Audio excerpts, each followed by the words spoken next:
is a grainy, sped up, cut up, loud and proud combat highlight tape released to social media by a Ukrainian military brigade. In the picture are Russian T-72B3M tanks, a refurbished and revamped Cold War staple that Russia has come to rely on during their invasion of Ukraine. All three are doomed, about to be put out of commission by the author of this video, the 79th Air Assault Brigade, a highly trained but highly outgunned subset of the Ukrainian defense effort. The unit deals with all three tanks through conventional means, weapons and approaches that have more or less been around since World War II. The first is stopped in its tracks by a mine, an anti-tank mine, while this one, unclear as to why it stopped, is hit by an anti-tank missile or some similar sort of barrel means.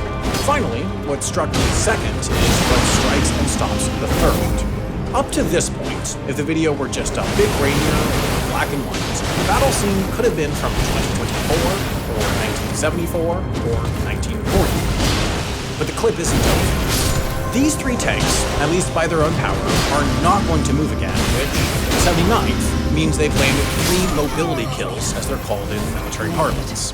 But the work's not done. Should they be hauled back behind Russian lines, perhaps they could be fixed, or at least used for parts. So the 79th needs to finish the tanks off. But now they turn to something novel. Something that's shaped Russia's invasion and Ukraine's defense, something that's quickly becoming a staple in 21st century warfare: drones.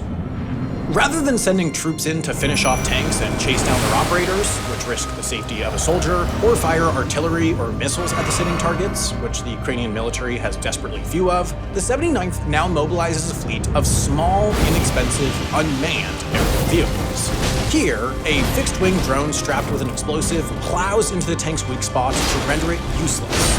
Here, another does the same. Here, a drone pilot, rather than tracking on foot, follows the path of hiding Russian soldiers with what's in all likelihood a quadcopter equipped with a grenade. Here, the same. And when zooming out to consider what made this possible, spotting the quickly moving enemies approaching first, then filming it all to cut the prideful 1 minute 27-second piece later, it's again a drone. This of the more expensive military-grade drone. And these 90 seconds serve as a microcosm. Drones are no small part of what's kept Ukraine in the fight for this long, and they're a big part of why the 79th still exists at all. Consider the context of this clip. It's shot somewhere around here on the front lines in the hotly contested Donbass region near Donetsk. For years now, the 79th Air Assault Brigade has been battling over this region, in particular over this village, Marinka. Once home to 9,000, Marinka is now a ghost town with few structures still standing. It's a spot that Ukraine and Russia grappled over for 20 months before it finally fell to the invaders in late 2023. And to some educated onlookers and strategists, its fall was cause for concern. Now, it seems Russia would have easier access to Ukraine's interior by way of the city of Kharkiv, which is 10 miles or 16 kilometers west down 00510 road. But in more than 6 months of trying and 14 coordinated efforts to break through, Russia's been rebuked because of brave, well-trained soldiers and because drones.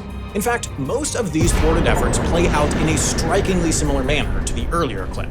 Just 11 days prior to the 79th releasing the video of the 3 ill-fated T-72s, they posted this video. And 9 days prior to that, they posted this one. In each, drones, like Ukraine itself, are punching far above their commercial-grade weight. And they've been doing so since the very first days of the invasion.